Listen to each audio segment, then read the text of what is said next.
Hey guys, Peter from LostAngler.com, and today what we're going to be tying is the Redfish Toad. The Redfish Toad is a great go-to pattern for a lot of guys, especially down here in the marsh. It kind of favors a small crab, or a minnow, or a shrimp, or something tasty that a redfish would like to eat. Either way, it's a great pattern. It works really well, and it's really simple to tie. So hang around, pull out your vise, tie with us, and let's see if we can't come up with a nice, awesome pattern for you. Okay guys, today we're going to be tying the Redfish Toad. We're going to use a size 1 Eagle Claw Billy Pate hook, saltwater. And what we're going to start with, we're going to go ahead and do a full thread wrap on the hook. Alright. So here we go. We're going to use clear nylon thread for this fly. And you can use whatever you like. But I'm going with this one. I'm running with it. Alright, so that's on there. The next thing we're going to do is we're going to add some dumbbell eyes. And these are some we make at Lost Angler. And you're going to be able to buy them on our eBay store. So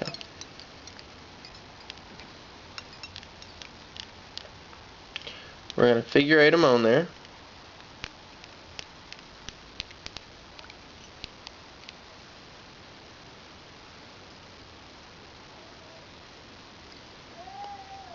Get them just so.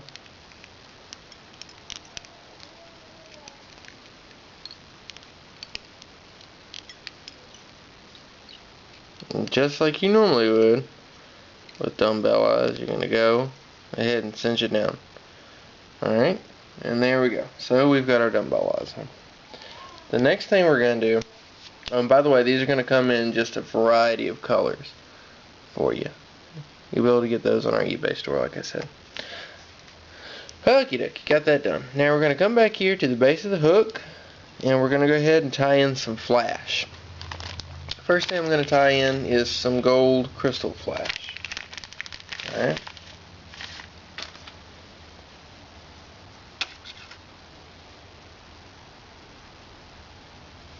Just a few strands, not too much. And, you know, just keep in mind, redfish like any color, as long as it's gold.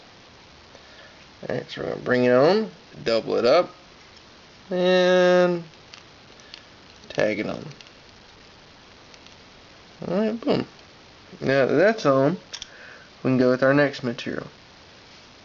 Our next material for the fly is going to be good old-fashioned marabou. And we're going to go with chartreuse on this one. Alright. And if you're wondering where I found this sketchy marabou, it's just at the end of a pack. But it still works. So we're going to bring it up. Check it with the end of the fly. Does it look good? Yeah, sure. So we're going to trim off what we don't need into the garbage.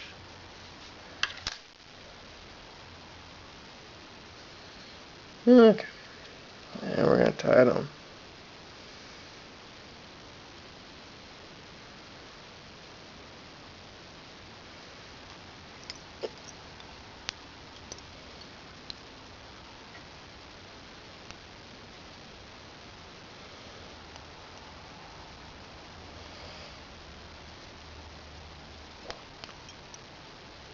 Now, I'm not really sure where the Redfish Toad gets its start from, to be honest. They're popular down here in Mobile. They're popular in Louisiana. And if I remember right, it comes from the original design that was a tarpon toad. And the first person to tie that I know of was the owner of the Fish Hawk in Atlanta. If you've never been in there, stop in, go check it out. It's supposed to be an amazing shop. I haven't had a chance to go in there yet, but I'm looking forward to it. Alright, I'm going to kind of pick through, find one more clump, and tie it on. And then as you can tell after this, this is going to be the last ride of this one right here, but that's okay.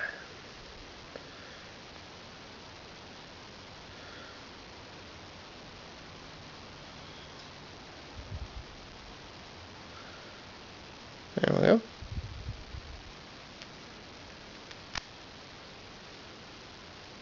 Okay.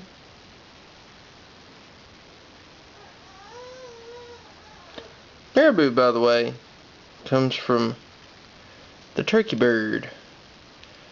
And it just so happens that turkey season just started up this weekend. And if any of you have any marabou from your turkey, you can save it. Turkey also have their feathers just have a number of good tying uses, so keep that in mind. Alright, so the next thing we're going to do now that we've got that done, we flip it back over, we're going to bring it back up. We're just going to go ahead and just kind of trim this off. Back here. Just kind of trim it off. Okay. Now I'm going to bring up some Chartreuse saddle hackle. I want a pretty good sized feather. You know, one that you may not want to use for like a wing. So, we'll just take one of these right here.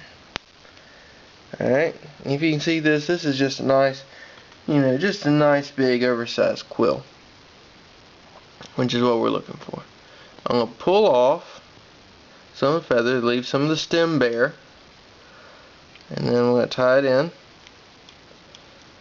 right here, back of the fly, run my thread wrap up, and palmer it on. And the reason we want to use a bigger feather is because for us right now it helps to add with the length of the marabou that we put on there, but at the same time kind of stands out a little bit. And what that's going to do is in the water, it's going to give us just a little more flair. You don't have to, you can skip this step altogether if you want to. That's completely up to you. I don't. I happen to like it. And you can go from there. So it's up to you. Alright, and if you're wondering about the colors on your Redfish Toad, the choice is up to you. Find what works for you. For me, Chartreuse is just a really good color. It's nice and simple. And it just works. There used to be a saying in the South that if it ain't Chartreuse, it ain't no use. I've had good luck on this in white, black, black and purple, black and red, white and orange. You can make this into a gold pattern if you want to. It's up to you.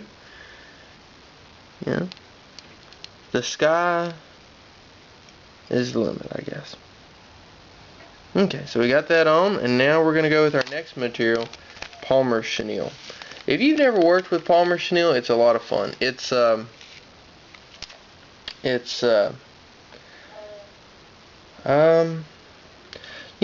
of like the Puglisi fibers, like the crustacean brush, but to me it's a little bit easier to work with, and it's got just a lot of good color, and it comes in a wide variety of colors as well. Every flavor is represented. Every flavor. Alright, so I'm going to go ahead and palmer this on. And as we palmer it on, we're going to make sure that we sweep it back away from the neck strap.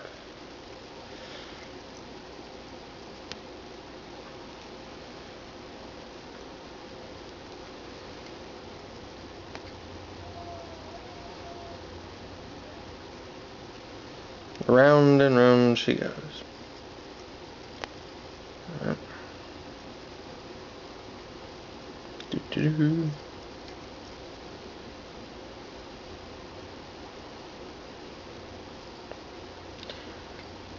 Down and round.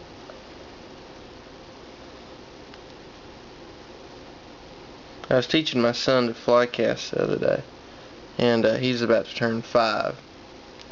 And we were out there. We went to one of the ponds here in Mobile. It's the Japanese garden. It has about a bajillion no fishing signs around it. It's understandable. They got a lot of very pretty koi carp in there for people to enjoy. And but anyway, you can go out there and practice your fly casting, which is what we were doing. And we went out there, and he was, I had a hold of his hands, and I was working with him, and we were working on his roll cast. And so I grabbed a hold to him, had both hands, and we did, a nice little roll cast together. We did that 2 or 3 times, and he wanted to keep on going, so we worked on a forward cast. And we did that. And he got done after casting, and he hands the rod to me, looks at me and says, that's enough, Pop. I've done enough. I'll show you how to do more later. April looked at me and said, he is your son. I got a kick out of it. Thought it was great.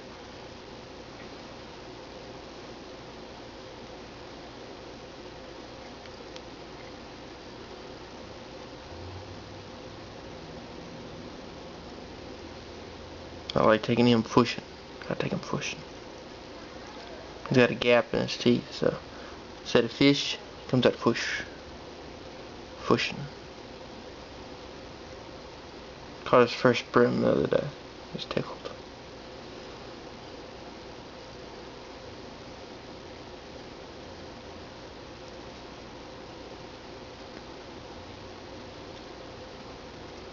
Okay. Now we're getting up close to the eyes right here, and you can go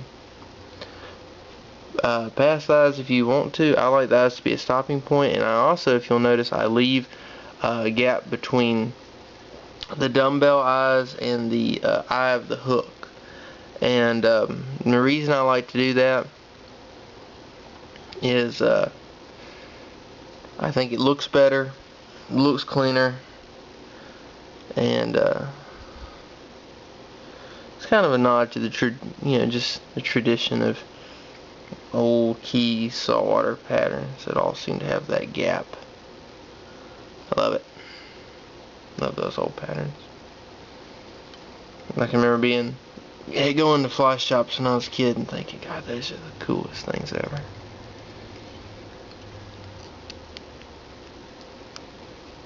Alright, so now we're going to tie it off right behind our dumbbell eyes.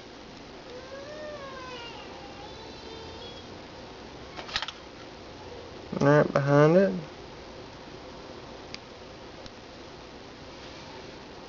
Okey-dokey. Pull the fibers back, and they go everywhere. Pull the fibers back.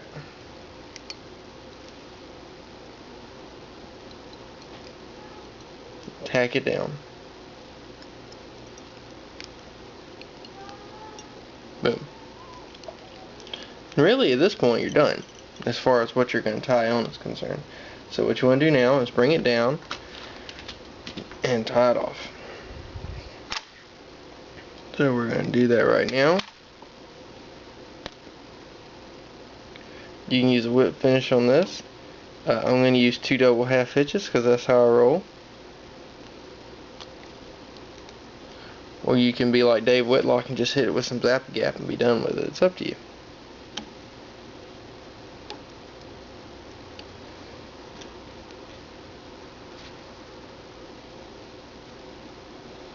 However you choose to do it is cool with me.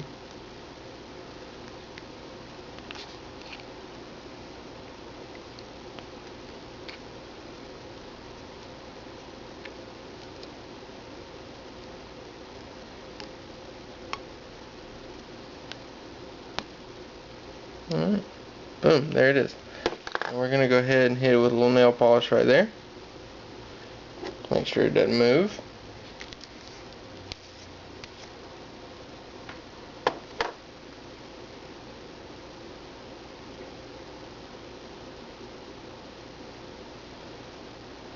Boom. There we are. And we're going to wait on that to dry. When that gets dry, I'm going to show you how we're going to trim it up. And I guess if you wanted to, you could fish it like this. I'm sure you'd catch some fish. It's not bad looking. It's got a lot of natural flash in it. And in just a minute, we'll come back and I'll show you how to comb it out and trim it up. Okay, well, I gave it a minute to dry. What we're going to do is take our bodkin, just take it through and kind of pick it out. And for those few little fibers to get kind of trapped underneath everything, which is going to happen if you used any kind of dubbing brush. You know that's just a fact of life.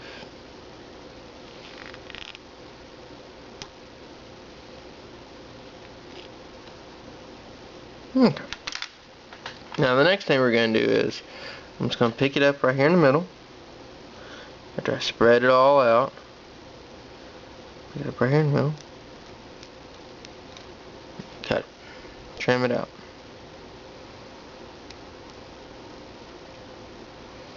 Kind of like when you go in for basic, the first thing you do is cut right down the middle. And that's what we're going to do. We're going to flip it over, come back and do the same thing on this side.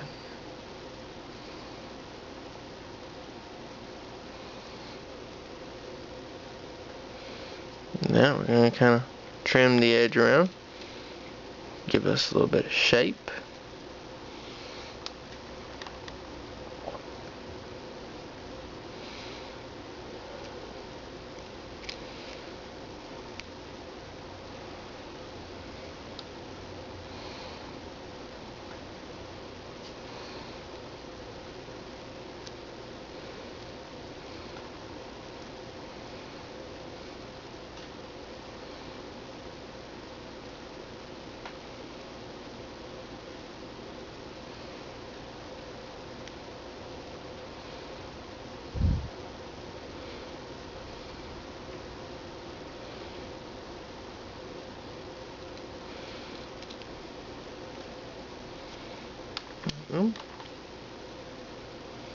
Pull it out on that side and trim it up.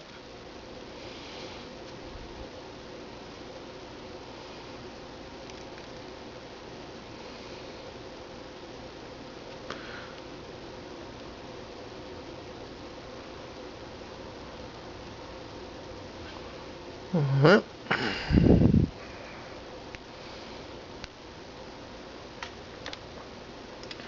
You can see what we've come up with is the brush is kind of giving us a good consistent look all the way around.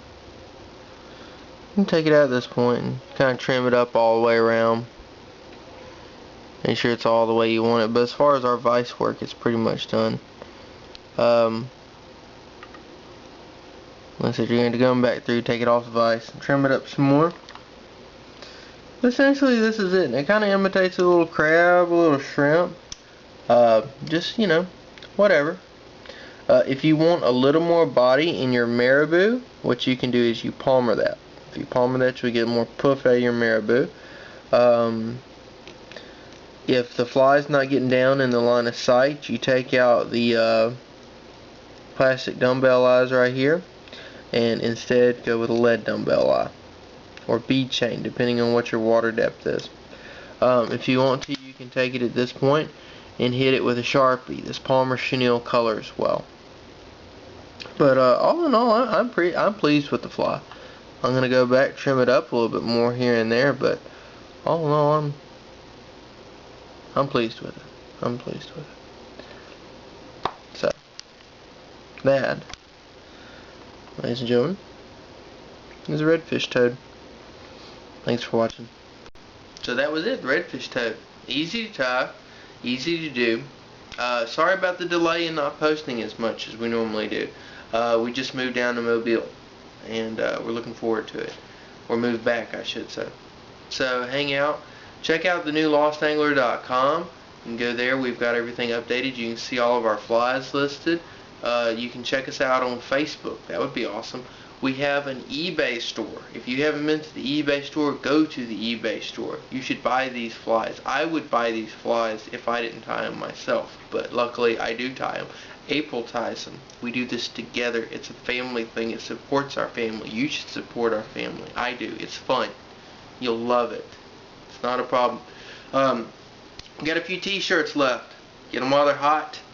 We've got some stickers. Everybody needs stickers. We've got fly boxes, large and small. and just a whole host of flies. So like I said, check us out. Thanks for watching. Subscribe. Tell your friends to subscribe. And thanks. We'll appreciate it. We'll see you next time.